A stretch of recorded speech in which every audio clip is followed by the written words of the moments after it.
Halo semuanya, apa kabarnya? Semoga teman-teman semua di dalam keadaan sehat. Pada video kali ini saya mau ajak teman-teman menyaksikan ya bagaimana Adi Praitno ya teman-teman membungkam statement daripada Rocky Gerung ya karena terus menuduh pertemuan Pak Jokowi dan Pak Prabowo ini untuk kepentingan pribadi yaitu kepentingan anaknya. Kenapa selalu narasinya negatif gitu ya teman-teman. Sementara kita akan melihat perspektif yang lebih baik dari Bung Adi Praitno. Nah, bagaimana videonya? Coba kita simak dulu bareng-bareng. Jadi kalau pertemuan antara dua tokoh, tentu itu bukan pertemuan dua sahabat di dalam kondisi politik hari-hari ini kan. Jadi tetap orang mulai membaca apakah kegelisahan Pak Jokowi tentang keadaan anak-anaknya, terutama Pak Gibran, dan belakangan ada Pak Bobi Nasution yang adalah gubernur Sumatera Utara. Itukah yang jadi tema utama sehingga ada urgensi Pak Prabowo menerima Pak Jokowi atau ada urgensi Pak Jokowi ingin bertemu dengan Pak Prabowo? Kan semua itu soal yang dengan mudah hermeneutic of suspicion kita itu, kecurigaan untuk mengetahui itu datang dari fakta-fakta itu.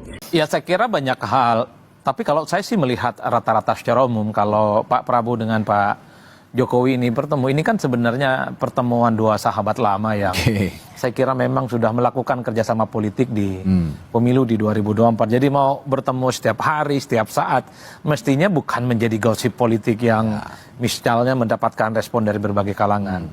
Tapi yang kedua yang sebenarnya secara prinsip pertemuan semacam ini tentu tidak lahir dalam ruang hampa. Pesan-pesannya banyak, misalnya banyak pihak yang mendengarai ini kan menjadi penegas bahwa sebenarnya hubungan politik antara Pak Prabowo Subianto dengan Pak Jokowi itu baik-baik saja. Karena dulu waktu terjadi reshuffle beberapa minggu yang lalu, itu kan dikesankan ada hubungan yang tidak baik. Ya. Ada disharmonisasi hubungan antara Solo dengan Kertanegara. Karena konon ada sejumlah menteri dan bahkan mayoritas menteri-menterinya itu disebut sebagai Jokowismen. Seperti Pak Budi Ari, Sri Mulyani, dan seterusnya, dan seterusnya.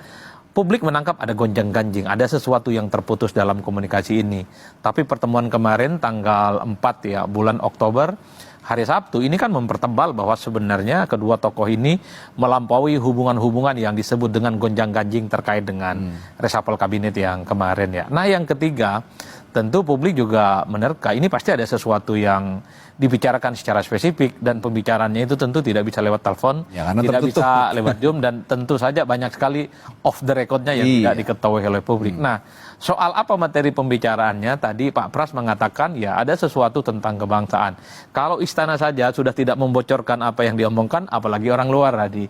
Paling cuma nebak-nebak, oh ini paling bicara tentang situasi dan kondisi hari ini yang terus berkembang, ya ada demonstrasi, ada protes, situasi ekonomi, soal itu yang menarik. Soal terkait dengan supremasi hukum dan seterusnya. Itu yang menarik tadi, Anda langsung singgung. Ini setelah, ya mohon maaf bukannya mengulik-ngulik lagi kemarin peristiwa kelam ya, di bulan Agustus, seperti ini yang pertama kali mereka bertemu kembali, Pak Jokowi dengan Pak Prabowo, untuk sepertinya juga menetralisir lah suasana yang kemarin ini penuh spekulasi pada saat demonstrasi kemarin. Tapi yang ingin saya tanyakan sebenarnya apa sih implikasi pertemuan ini terhadap kontinuitas kebijakannya pemerintahannya Pak Jokowi, legasinya Pak Jokowi di era Pak Prabowo sekarang? Kalau kita mau jujur sebenarnya banyak hal yang memang sesuatu yang dilanjutkan oleh Pak Prabowo terkait dengan kebijakan Pak Jokowi, tapi banyak juga yang sebenarnya Pak Prabowo itu punya legasi yang saya kira memang menjadi program prioritas. Misalnya soal IKN,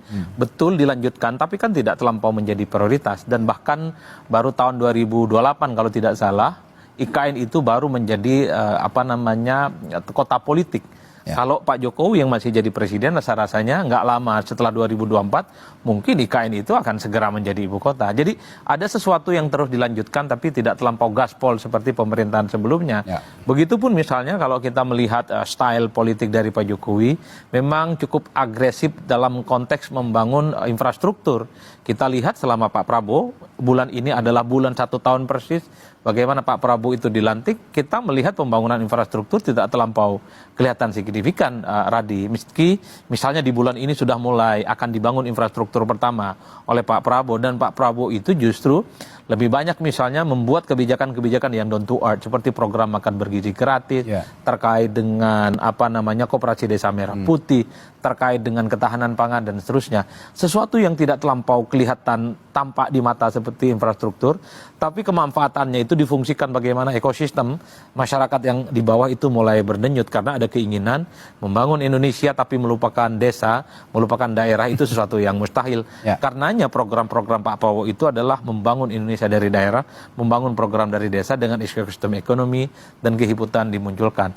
Tapi bagi saya sebenarnya secara prinsip implikasi nyata dalam pertemuan-pertemuan semacam ini menegaskan bahwa apapun keputusan politik yang dibuat oleh presiden hari ini, bahwa itu adalah keputusan hak prerogatif dan ya mantan-mantan presiden yang sebelumnya paling mungkin ya ada pendapat, ada feedback, ada saran yang kemudian bisa dipertukarkan kira-kira apa yang terbaik untuk kepentingan bangsa dan negara.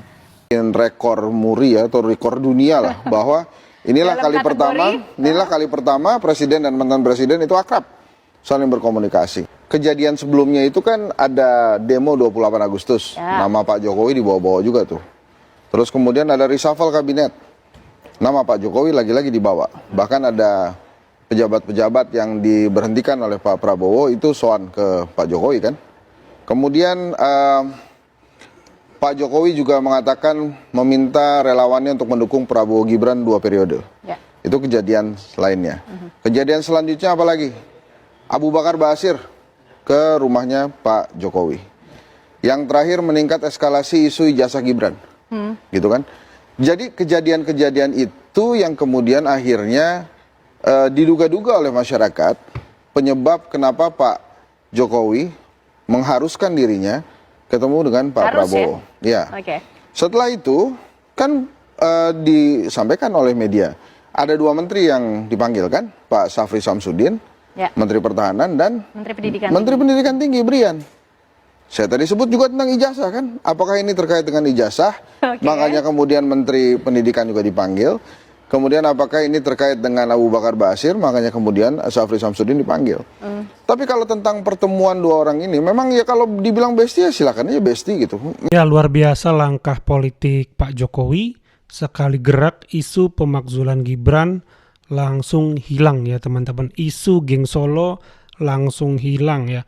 Isu bahwa demo kemarin itu karena geng Solo langsung hilang ya, karena negara punya intelijen tapi terbukti tidak ada masukan-masukan yang mengindikasikan bahwa geng Solo ya atau Pak Jokowi yang mendalangi kerusuhan ya ataupun ya ingin Prabowo diganti Gibran itu sama sekali tidak ada, karena terbukti masih diterima dengan baik, ada keakraban, ada kehangatan antara Pak Jokowi dan Pak Prabowo yang ditunjukkannya baru-baru ini. Ya itulah langkah Pak Jokowi, dia nggak banyak omong, tapi sekali gerak ya langsung ya isu-isu itu lenyap. Luar biasa teman-teman.